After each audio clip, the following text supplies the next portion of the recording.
जिस बिहार के वैशाली जिले ने देश को गणतंत्र सिखाया, उसे दीपाली सिविक सेंस सिखा रही है। थोड़ा जानना चाहिए था, समझना चाहिए था, जानने की जरूरत करनी चाहिए थी अपने बिहार के बारे में। So hello my dear friend, कैसे आप सब? I hope that all of you are doing so good. So हम बात कर रहे हैं एक लड़की के मेंटल स्टेटस की, जिसका नाम दीपाली है, जो कि दार्जिलिंग की रहने वाली है। दार्जिलिंग दरअसल वेस्ट बंगाल में पड़ता है। मामला क्या है? मामला है बिहार का। दीपाली केंद्रीय विद्यालय संगठन का एग्ज़ाम पास करती है, पीआरटी एग्ज़ाम, और टीचर बन जाती है। उनकी पहली पोस्टिंग जहानाबाद, जो कि बिहार में है, वहाँ मिलती है। फिर एक वीडियो वायरल होता है दीपाली का। वो कहती हुई नज़र आती है कि हमें लेह, लद्दाख और कोई दूसरी जगह पोस्टिंग दे देते, जहां कोई जाना नहीं चाहता वहां दे देते, लेकिन जहानाबाद, जो कि बिहार में है, में हमें क्यों भेजा गया? जहां पे लोगों को सिविक सेंस नहीं है, कैसे जिया जाता है ये नहीं पता है, उस बिहार में हमें क्यों भेजा गया? मेरे खिलाफ साजिश हुई। इस पे जितने भी बिहारी हैं, सभी लोगों का एक साथ रिएक्शन आया, और फिर इनको तुरंत ही, थैंक्स टू केवीएस,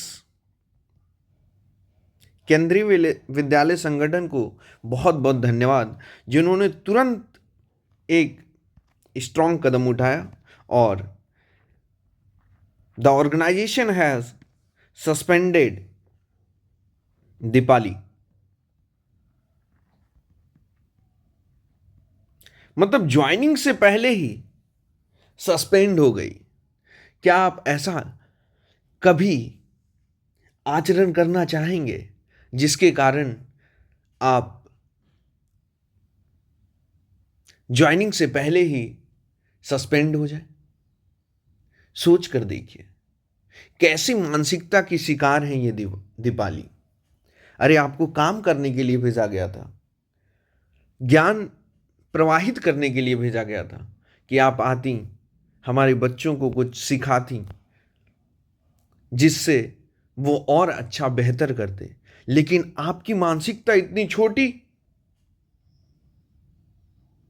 कि आप ज्वाइनिंग से पहले ही अपनी मानसिकता को सबके सामने प्रकट कर दिए। Thank you so much for that. नहीं तो आप बिहार में आती तो पता नहीं क्या क्या, कितना मोरल डाउन कर देती।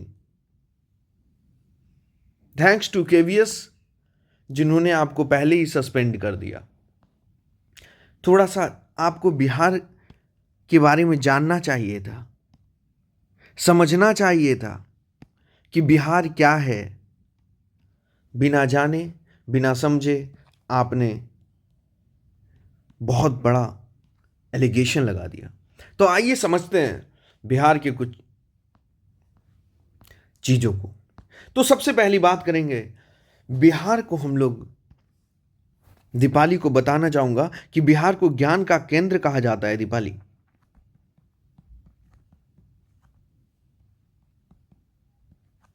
शायद आपने सुना नहीं नालंदा यूनिवर्सिटी के बारे में। शायद आपने सुना नहीं, नालंदा यूनिवर्सिटी के बगल में विक्रमशिला भी यूनिवर्सिटी है। थोड़ा सा पढ़ना चाहिए था, थोड़ा सा समझना चाहिए था। नालंदा बिहार का वो स्थल जहां से ज्ञान का प्रकाश पूरे एशिया में फैलता था। यहां कहीं महान विद्वानों ने जन्म लिया, जिन्होंने यहां से ज्ञान की प्राप्ति करके पूरे विश्व में फैलाया।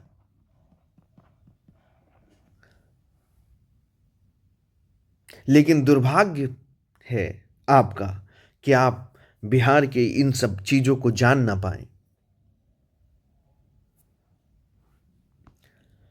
फिर बात करते हैं बिहार के धार्मिक स्थल की। शायद आपने बोध गया का नाम नहीं सुना। पता नहीं आपका इंटरेस्ट किस चीज में है। बोध गया जहां भगवान बुद्ध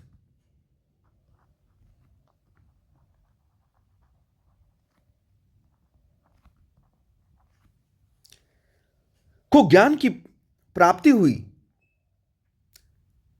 यह स्थान न केवल बौद्ध धर्म के अनुयायियों के लिए जाना जाता है, बल्कि समस्त मानवता के लिए एक पवित्र स्थल है।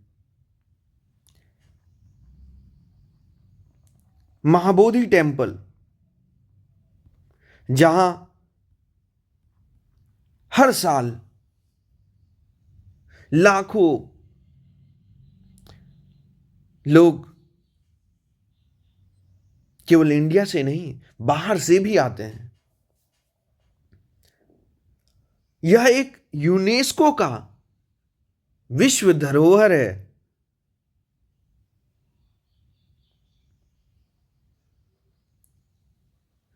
ये बौद्ध धर्म को मानने वाले के लिए एक प्रमुख तीर्थ स्थल है, जिसको हम प्यार से बोध गया कहते हैं। शायद आपने ये सब जानना उचित नहीं समझा। आपने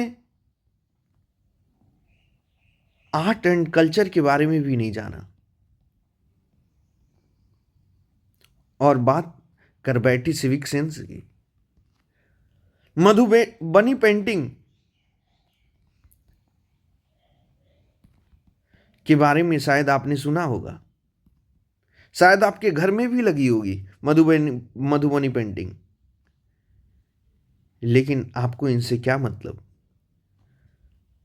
जो कि बिहार का ही गौरव है। दीपाली लोक नृत्य के बारे में नहीं सुना होगा आपने। झिझिया, बिहू, सोनवानी हमारी संस्कृति धरोहर को समृद्ध करती है। These are the arts and culture of Bihar. शायद आपने प्रोमिनेंट साइंटिस्ट के बारे में नहीं सुना। अच्छा, आप तो पीआरटी की टीचर थी, शायद इसलिए ना सुना होगा।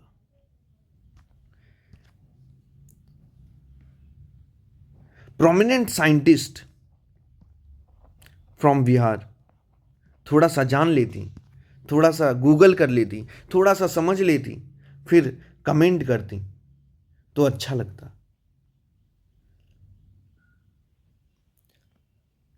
डॉक्टर जगदीश चंद्र बोस, वो कहीं और के नहीं बल्कि अपने बिहार से थे, जिन्होंने फिजिक्स एंड बायोलॉजी के फील्ड में बहुत सारे कंट्रीब्यूशन किए। गोविंद स्वरूप सर, जिन्होंने एस्ट्रोनॉमी के फील्ड में बहुत सारे डेवलपमेंट किए।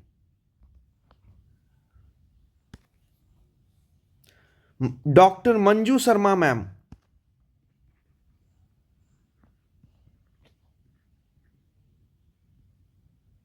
जिन्होंने बायो केमिस्ट्री के फील्ड में अपना कंट्रीब्यूशन करा।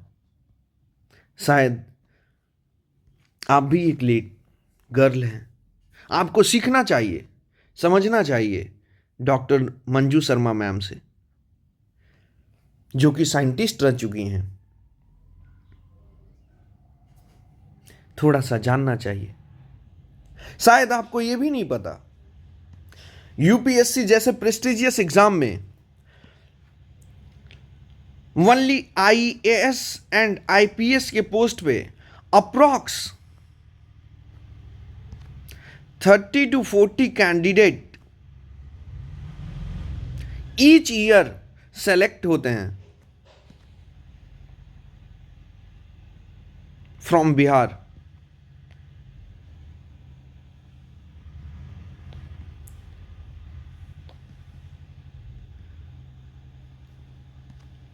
शायद आपका भी सपना होगा यूपीएससी का, और आप इसलिए नहीं क्वालिफाई कर पा रही होंगी क्योंकि बिहार के छात्र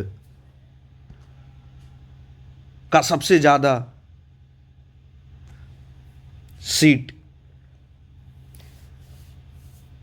यूपीएससी से मिल जाता है, क्योंकि इतने मेहनती हैं। 30 से 40 बच्चे आईएएस, 30 से 40 बच्चे के अप्रॉक्स आईपीएस बन जाते हैं, और भी डिफरेंट सेगमेंट में चले जाते हैं। शायद उसका ही खुन्नस आपने निकाला होगा। शायद आपने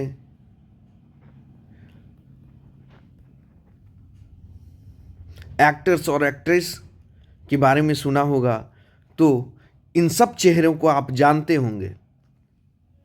सुशांत सिंह राजपूत,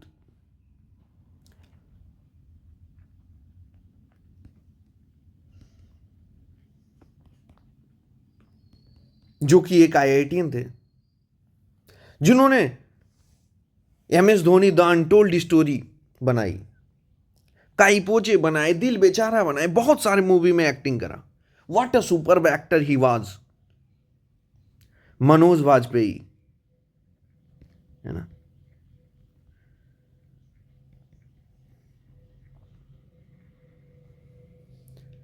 जिन्होंने gangs of Wasseypur, the Satya, the family man series में अभिनय करा। आशुतोष राणा सर,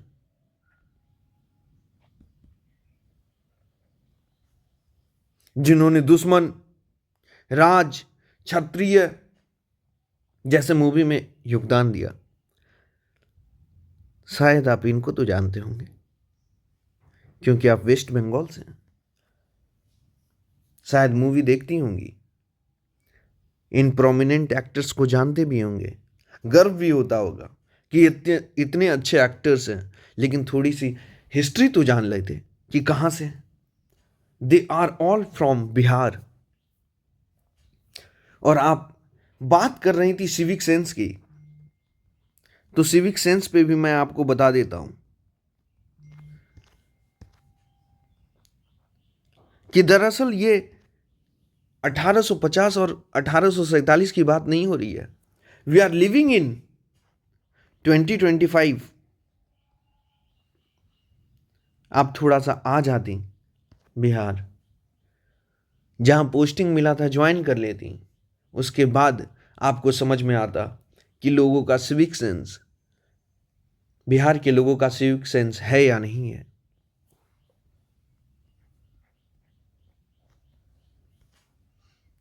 सबसे पहली बात, यदि आप किसी से हेल्प मांगती तो ये दूसरे राज्यों की तरह नहीं है जो आपको हेल्प नहीं करता।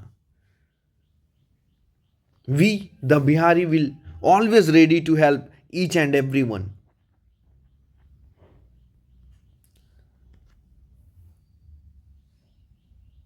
सेकेंड बात, आप डेवलपमेंट के बारे में थोड़ी सी पढ़ लेती कि डेवलपमेंट कितना हुआ, कितना नहीं हुआ। क्या जैसे 1850 में साथ था वैसे ही 2025 में भी है? क्या जैसा 2000 में था क्या वैसे ही 2025 में है? तो आपको एक ग्राफ मिलता, नहीं, अपलिफ्टमेंट ग्राफ मिलता।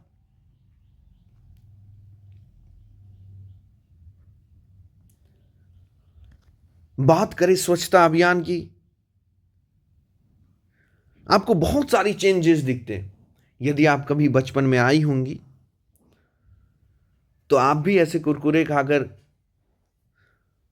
या चॉकलेट का स्ट्रिप ऐसे रास्तों में फेंक दिया करती होंगी। तो क्या आपका सिविक सेंस खराब था?